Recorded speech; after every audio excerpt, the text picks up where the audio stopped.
的清理干净。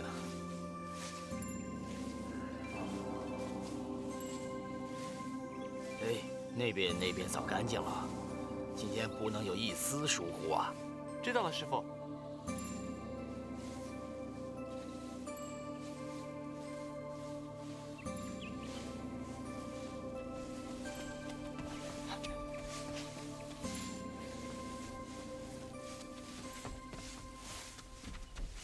回禀住持，太后法驾离山门还有5里。准备接驾。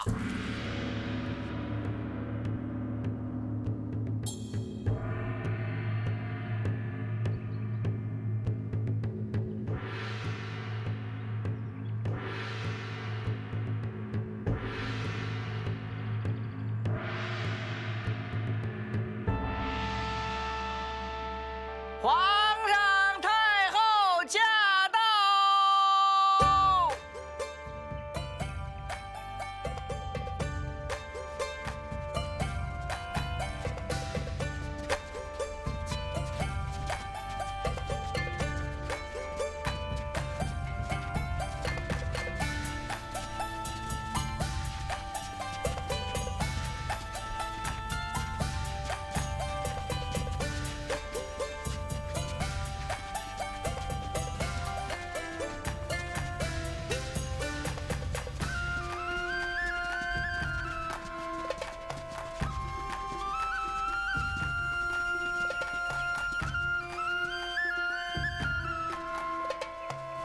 恭请圣安。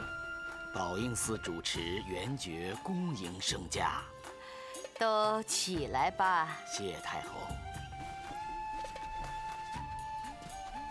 大和尚，今天迎佛谷，你是主角，我们这些人不过是来给你凑凑热闹的。折煞老衲了。皇上太后护佑3界，得披一方，才能有此盛况。小嗣只是刀天之福，老祖宗才是承祥降瑞的真菩萨呀。这是佛祖保佑，咱们不过都是借光的。老祖宗说的对呀。上香吧。太后上香。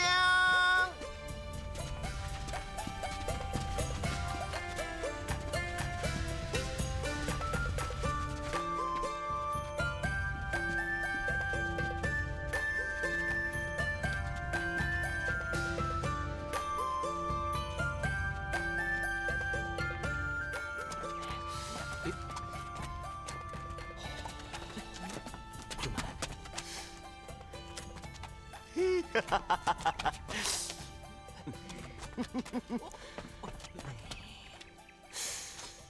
阿弥陀佛！君门。哎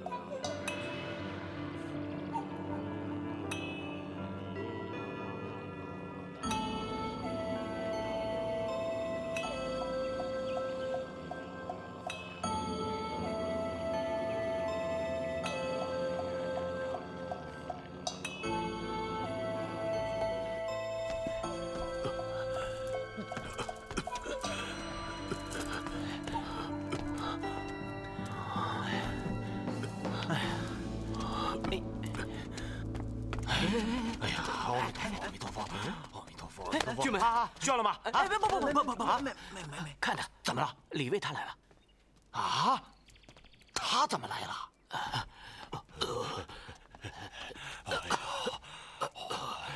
君门，我跟你说，等一会儿进城佛谷的时候，千万不能让他抢先来。他敢！老子历经3灾8难，最后能让别人占了便宜，门儿都没有。可是人家毕竟是大护法呀。就是佛骨在我手里，谁也别想碰。好。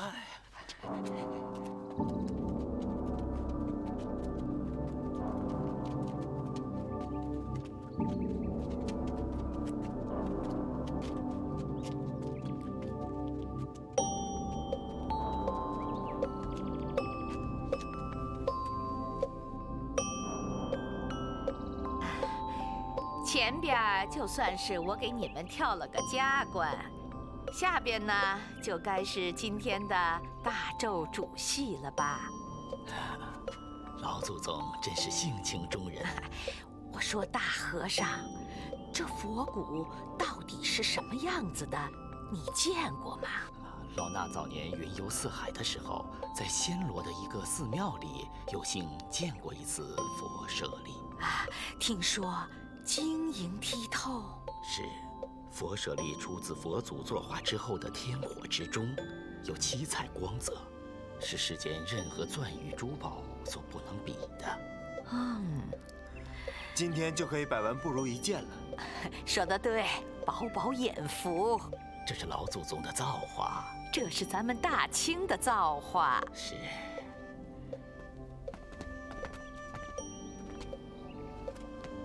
有旨意，太后懿旨，佛骨进献。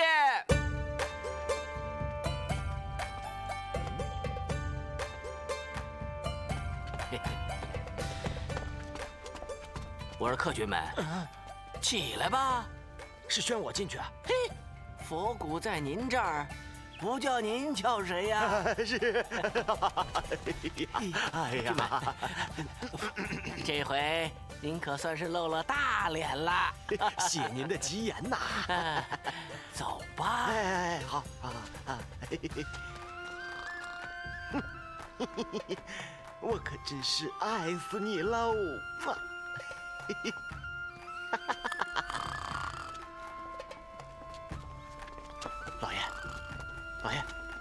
老爷，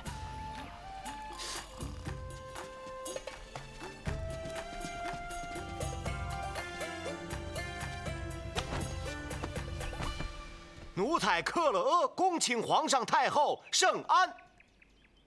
克勒阿是咱们满洲人吧？镶黄旗左领下。他原来是13叔家的一个包衣，如今正领着西宁将军的差。好，不错，挺有出息。奴才只是鞍前马后而已。佛骨可在？在。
大和尚，你过来，你看看，这就是佛骨吗？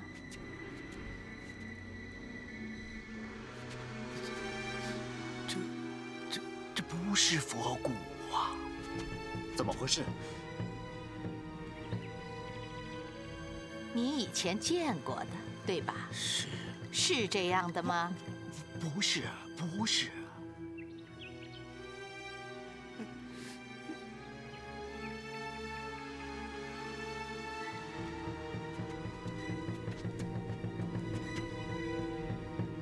这是什么呀？佛前不打妄语，这不是你说的那颗佛舍利吧？不是啊。佛骨嘛，是佛门三宝之一，至尊至圣。它不像是那些什么珠宝钻玉的，花点钱就能买来，那是要随缘造化的。你们说是不是啊？是。我记得以前听你阿玛讲过一个古人的故事，说是一个什么人，半夜里想起他的一个朋友，天正下着大雪，他却不管不顾地撑起船就走，走了大老远，一直到了那人家门口，没进门就回来了。人家问这是怎么回事，他说这是乘兴而往，兴尽而归，何必一定要见面呢？你们知道这个故事吗？老祖宗说的是《世说新语》里的赵雪访戴的故事。对，咱们今天也就这样吧。是。乘兴而往，兴尽而归，不一定非要见到不可。是。这宝应寺啊，倒是老没来了。哎，那口泉眼还在吗？在呀。哈，那口泉的水呀，我看呐，比玉泉山的还好呢。是啊。大和尚，到你的禅房，咱们喝杯茶去。好。老衲这儿还存了些上好的雨前茶呀。好。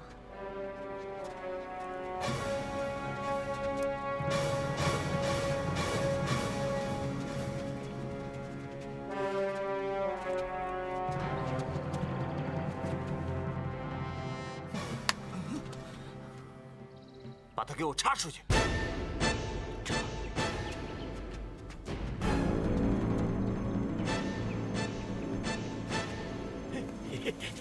公公，我说客居们，您这儿拿的是什么呀？是佛骨啊！佛骨？啊呸！哎呦，怎么了，公公？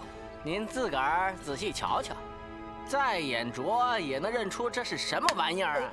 什么呀？什么？啊？哼！这不是明摆着就是被虫蛀过了的后槽牙吗？啊！我他妈给你相声！哼！哎呀！我冤枉啊！滚！哎呀！哎，君门啊，老爷，这怎么回事啊？君门，甭着急啊，怎么回事啊？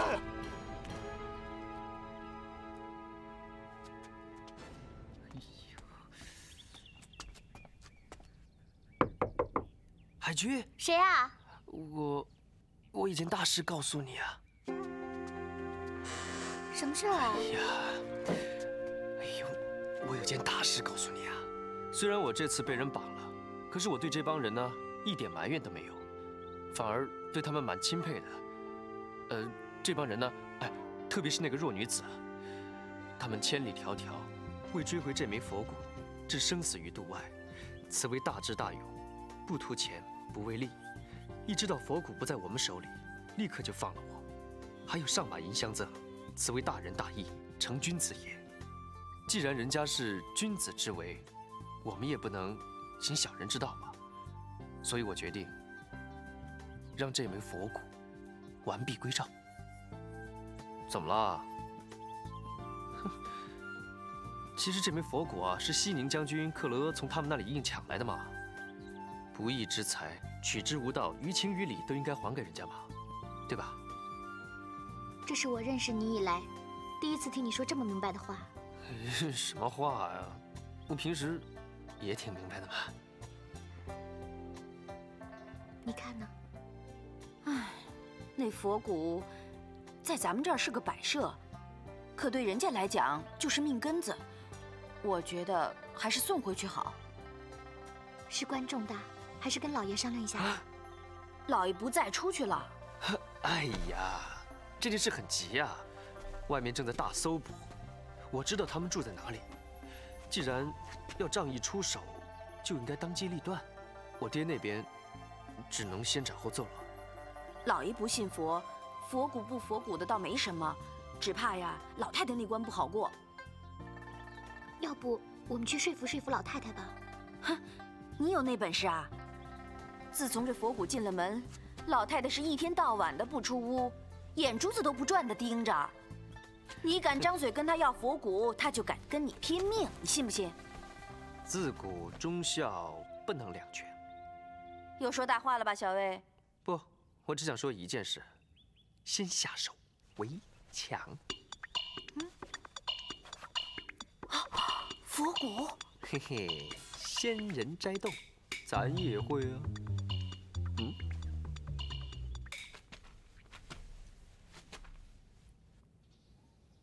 你们都是我阿爸身边最好的勇士，不能让你们白白的都赔上性命。你们先回去吧。主人，回去告诉我阿爸和云登大喇嘛，不管佛骨在哪里，我都要去闯一闯。不，我们跟随主人。谁也不许违抗命令，我说出的话就不会收回。主人，顺天府的人来了，到哪儿了？已经到了隔壁，快，快！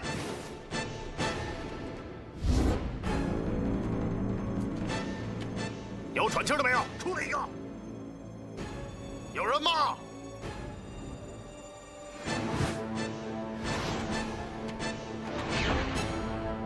来人呐！在，给我搜！是。等等，到我这儿瞎闯干什么？你是谁呀你？官不大，御前五等带刀侍卫。小白脸子，就你还五等带刀侍卫呢？刀呢？啊！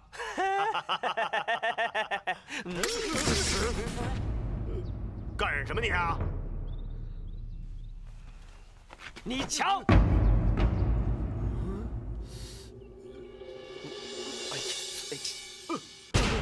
大人得罪了，跪下！哎呀，你这小子，你干嘛的？回侍卫老爷，属下听说有几个西北的叛匪，正在京城流窜，属下带人。好了，这事我比你清楚。是，可是我长得像叛匪吗？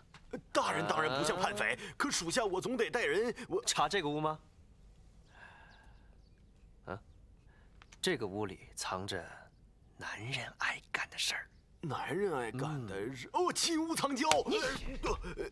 对不起，大人，大人，我知道了，我知道了。现在没事了吧？没事了。没事还不走？快走！走吧你！快！大人得罪了。真管用。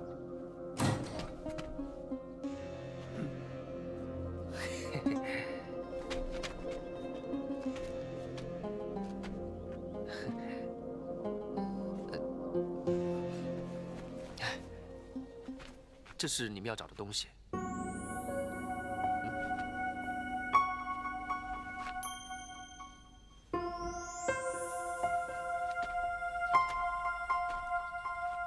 主人，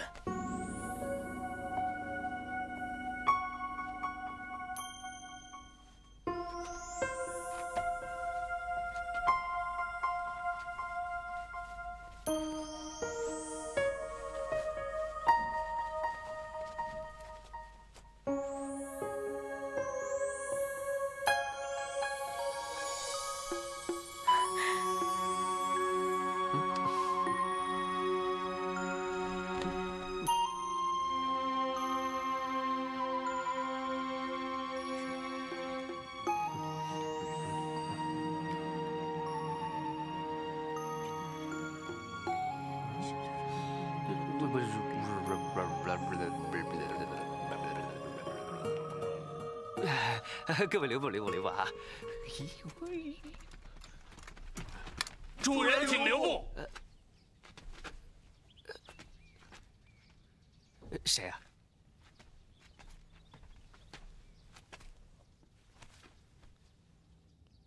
从现在开始，我的一切都是您的。哎呀，君子施恩不求报啊，这些是我应该做的。可这是我的诺言。不，你不要这么客气，咱们都是一家人嘛。真的？真的？这干什么呀？这什么东西啊？这是一串天珠，是我们家族的吉祥物。你戴上它，我们就是一家人。不，这是你们家的吉祥物、传家之宝嘛，我更不能收了啊。可你刚才不是说我们是一家人吗？对呀，我说过我们是一家人。我说，哎呀，怎么回事啊？你们听好了，从现在开始，他就是你们的主人，一切要听从主人的吩咐。 听主人吩咐！哎呀，别这么客气啊！听主人吩咐！我不是你们主人呐！听主人吩咐！哎呀，其实你的头型很好看的。听主人吩咐！哎呀，天气这么好，我们是不是？听主人吩咐！再不走我就完蛋了。听主人吩咐！备马！是。啊！喂，备什么马呀？去哪儿啊？你还有什么要紧事吗？我没有什么要紧的事儿，只不过奶奶那边要是穿帮就完蛋了。 那我们就一起走吧。一起走，去哪儿？哦，哎呀，我知道了。哎呀，你们是怕出不了城。哎，有了它，谁也挡不住。那就请吧。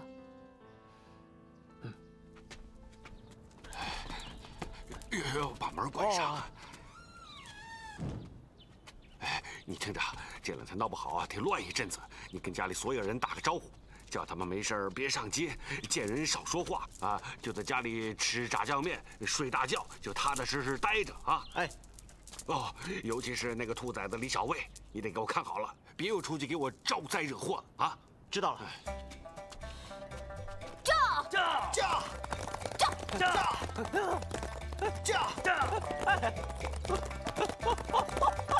不行了，啊！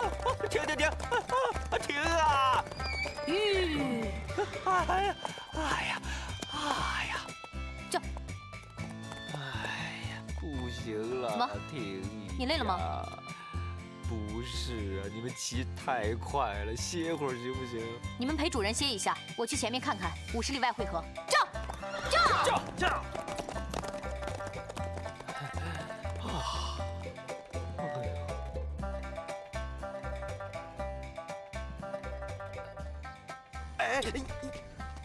嘘，快呀！去。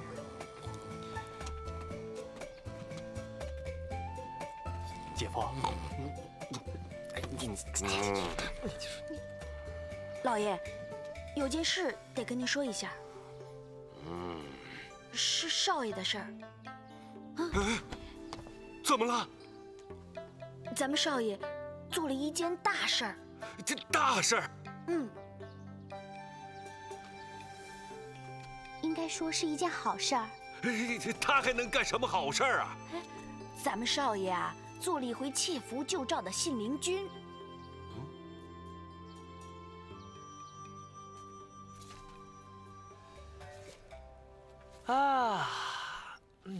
好了，就到这儿，你们也知道路了，我也该回家去了。主人，您什么意思啊？哎呀，原来你们爱来这套的。哎呀，好舍不得你哦。哎呀，把你给忘了啊！哎呦，也舍不得你啊！哎呀，送君千里，终有一别，告辞。主人说什么？哎呀，可能是不同民族语言上面的问题。送君千里，终有一别，我该回去啦。你们说他干了一件好事儿？哎，这佛教从西域传来，是先到青藏，后到中土，藏传佛教自成一脉。那里无论是寺庙，是教众的人数，还是礼佛之城，比起中原一带来，都更为兴盛啊。小卫这次归还佛骨，也许真的是干了一件大好事啊！我想想，送回去了，就这么送回去了。对。您不在，他和我们商量的。他说城里正在大搜捕，那些人是好人，不想让他们出事儿。您担心什么？我现在脑子有点乱呢。他什么时候成我的女人了？这是我们主人立下的重誓，为你去死，随你走到天边。这玩笑开大了！停！你们别瞪着我，先把刀放下再说，好不好？我知道这是一件很大的事儿，那大家总得商量一下嘛。我亲耳听见你已经答应了。我答应什么了？我听见，我主人也听见了。听到什么了？你说你和我主人是一家人。我是说过，可是这一句嘛是客套话嘛，不然该怎么说啊？你还接受了主人的天珠？我可以还给他的。你还敢侮辱我们主人？我们的女主人是阿基头人的女儿，是我们72香寨中最明亮的一颗宝石。你侮辱她，就是侮辱我们。我们主人的诺言比金子还要珍贵呢。我们会为他的诺言去死。天哪，我这是碰到什么了？你还想把他扔掉吗？不让。骑上马。喂，有什么话见到我们阿基头人再说。我想问一下，阿基头人那儿离这儿多远？老鹰歇3次的路程。老鹰歇3次怎么算啊？你要是再敢侮辱我们主人，我发誓会杀了你。不敢，不敢。上路。喂！其实我这次出家门都没人知道的，能不能让我写封信送回去啊？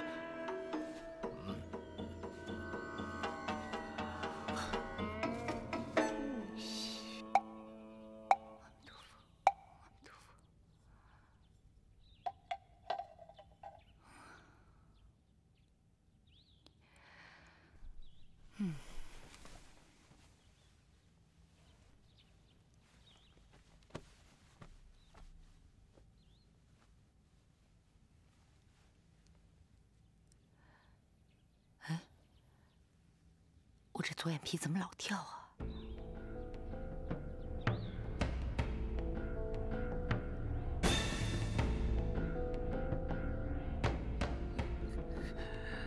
敢多问一句，你们家女主人该怎么称呼？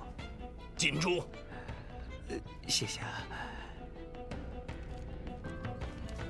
金珠，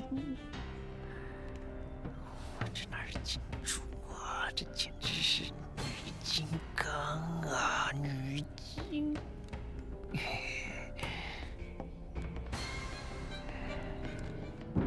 皇上息怒！皇上息怒！皇上息怒！给我找一个最粗的绳子，给我用最大的木橹，把那个混蛋科勒给我结结实实的绑来。哎呀，大人，我冤枉啊！哎呀，各位大人，我冤枉啊！我冤枉啊！你们听我说，我冤枉啊！又挖了，不够弯了吗？来，哎呀！好了。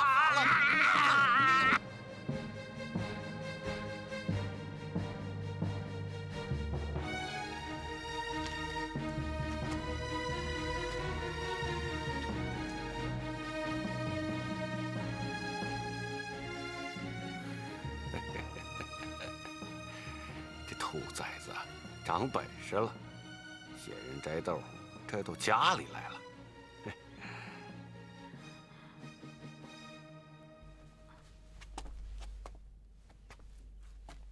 老爷，人家小魏这件事是凭良心，我觉得他做得对。他回来以后，您可不许对他吹胡子瞪眼的。哎，佛骨也好，佛牙也罢，又不是我身上的东西，既不能吃又不能喝，我吹什么胡子瞪什么眼呢？那看您刚才那样，跟欠您300吊钱似的。今天在宝应寺，那颗假佛牙捅了不小篓子。真不知道以后还会发生什么事情啊！那个克勒阿仗着手里有兵，巧取豪夺，本来就是胜之不武的事，自食其果也是罪有应得。我担心的不是这个。拐了，出轨了！你们大家看看，啊，佛骨一转眼就变了，怎么回事啊？哎呦，我眼珠都没敢转的盯着呀，怎么会变模样了？啊，老太太啊，这牙嘛，它是佛祖身上的东西，对不对？那佛祖他是有法术的，那人家不是说怎么变就怎么变吗？说怎么变就怎么变。对对对，石榴说的对。就比如说观世音菩萨吧，您看他是男的还是女的？当然是女的。不对，观世音大士啊是个男的，人家想用女相示人，这么一变，一下子就成了个女的，谁也看不出来了。哼，这个呀，就是所谓的32应身。不对，这牙上还有一窟窿眼呢。佛法无边，这佛骨上的东西，你我怎么会认得呢？不对，这东西我看着有点眼熟。就像你小时候那牙，像虫吃牙。老太太，佛祖怎么可能长虫吃牙呢？肯定是虫吃牙。那就算是虫吃牙也没什么呀。那释迦牟尼曾以身饲虎，你想想，他把自己身上的肉割下来，然后去喂老虎，对吧？那佛祖用自己的牙喂虫子，那算什么呀？哎，没想到你们的学问一个比一个大啊！老爷，老爷，有信刚射进来的。我被金珠抢亲，要去青海给阿吉头领当驸马，无法脱身，快想办法告诉海姑娘，我绝不失身。什么？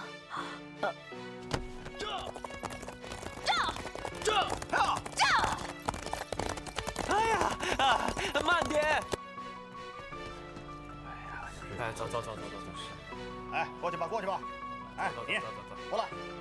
好，走吧。往里走。走吧。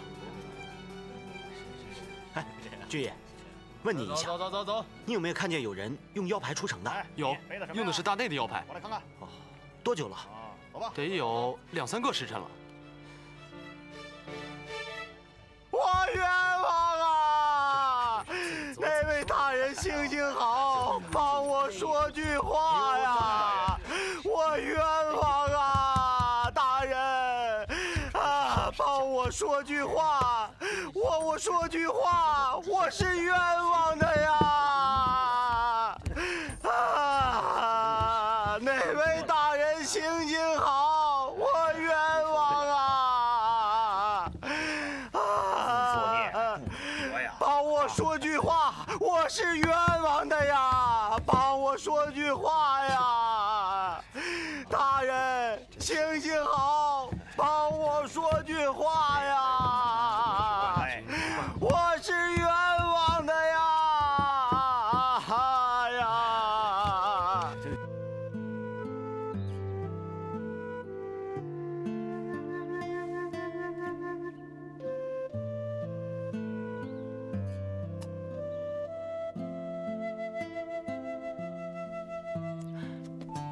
哎，老爷，您看是不是派人追上去啊？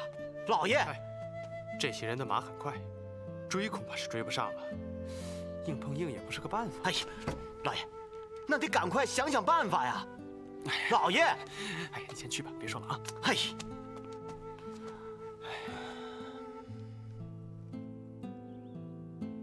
别急，咱们想办法。这抢亲的事儿啊，我倒是听说过，可都是男的抢女的，怎么还有女的抢男的？哼，这天底下怪事儿还真多呀。你说我那孙子，就真的那么招人喜欢吗？恐怕还是因为那颗佛骨吧。佛骨？你不早说！哎，老太太，您要去哪儿啊？不就是为这玩意儿吗？给老爷送去，他就是老佛爷的大拇指啊，我也不要了，拿去换人回来。哎，还愣着干什么？还得让我自己去啊？哎呀，这个呀，您还是自己留着吧。怎么着？不要了？哎呦，老太太，您省省吧。他不是你想的那么回事儿。那怎么回事啊？哎，你们是不是有什么事儿瞒着我呀？没什么事儿瞒着您呢。那是因为，哎，刘宝回来说，他们已经走远了，追不上了。老太太，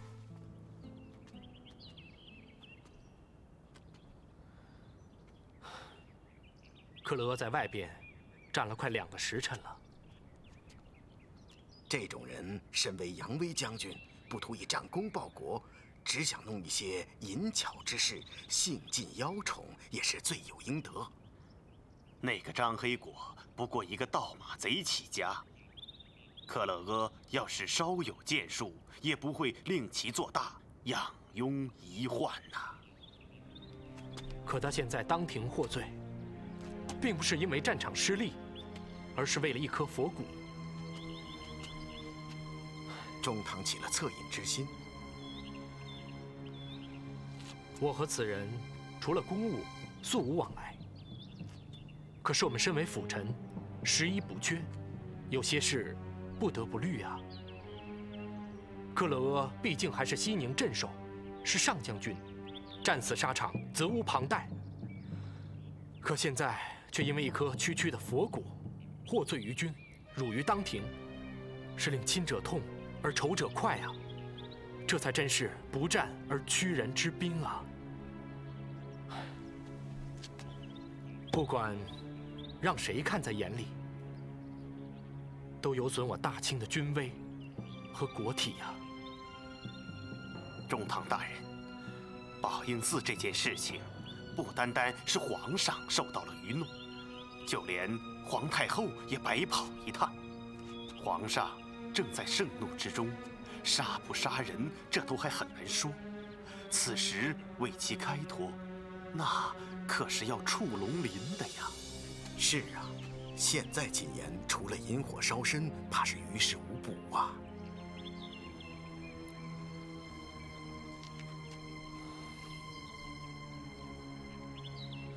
当今圣上睿智聪颖，于大事不糊涂。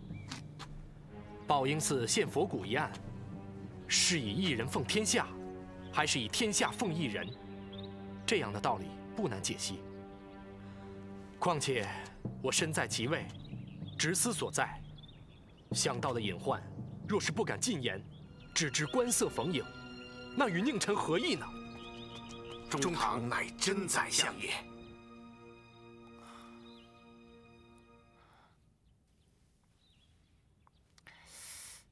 哎，要不咱们奔青海吧？哎呀，你知道青海在哪儿吗？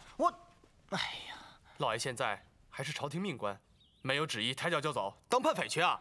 那也不能真的眼睁睁的看着少爷来一出昭君出塞吧？哎呀，哎，青海那边有没有什么熟人啊？老爷当了那么多年的官儿。哎，这也许啊，鄂中堂能说上话。当年这先帝改土归流的时候啊，就是他一手操办的。他应该和西南西北的那些土司头领都应该有来往。哎，正好，那鄂尔泰还欠您一个大人情呢。当今的中堂大学士，虽说不管什么事儿了，可面子总比那西宁将军大多了。知道克勒阿住什么地方吗？知道。你去走一趟，看看那边的动静。克勒阿？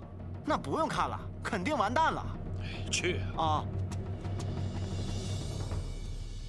克勒阿，请皇上三思。你父皇好大胆量，这个时候敢为克勒阿开脱？皇上上发，应以国事论成败，不能以一颗佛骨论是非。你知道献佛骨的时候，朕就站在太后的身边，那是何种感受？无地自容。这4个字，真像是专为朕准备的一样。太后是深明大义之人，可朕是孝子，处置克勒阿难道不是天经地义的吗？文死谏，武死战，也是天经地义啊！朕现在就杀了他！西北叛匪魏靖，要死他也不能死在东华门的战笼里，而应死在西北的战场上。身为战将，克勒阿不应该以得佛骨而受赏，也不能因失佛骨而批罪。此例一开，日后前方将士何以用命？朝廷养兵用将是用以平寇荡匪，不是用来……这些道理朕3岁就明白了。皇上，臣回皇上，太后有话。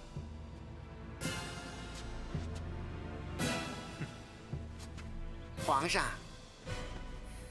太后说皇上不必动怒，迎佛骨是私家事，喜怒不出宫闱，更不要因为一时懊恼开销属下，左右时局。告诉皇额娘，儿子虽然愚钝，可是朝中还有些文死谏、武死战的左右，不会离折太远，请皇额娘放心。这就好，这就好。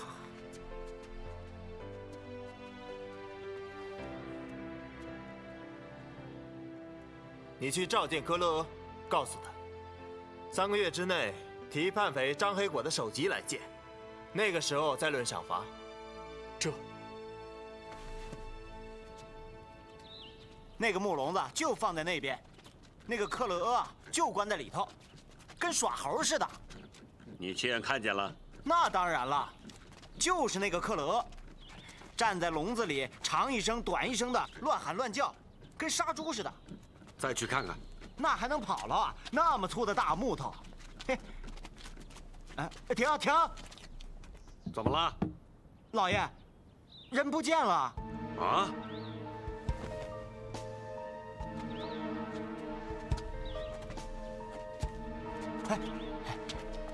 那里边的人呢？有旨意传召，被副中堂叫进去了。老爷，叫进去，是不是问罪啊？杀头？老爷，你到底担心什么呀？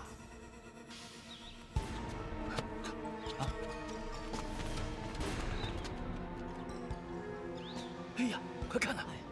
哎，真的叫进去了。事情有转机了？当然了，要是降罪的话，还用叫进去吗？我就说嘛，不能为一个佛骨就杀一个扬威将军。不会，军门慢走。军门，军门，军门，没事吧？军门，没事吧？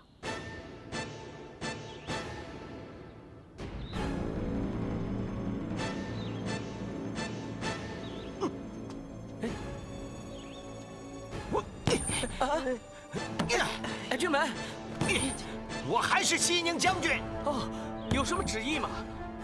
狡徒被死，我还有用。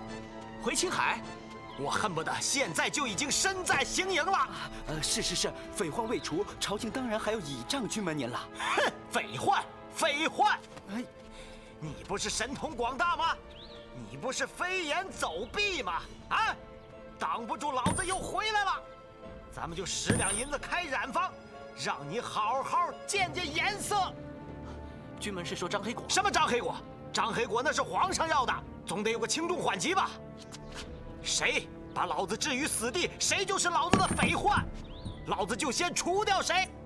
我克勒阿要血洗了他72江寨。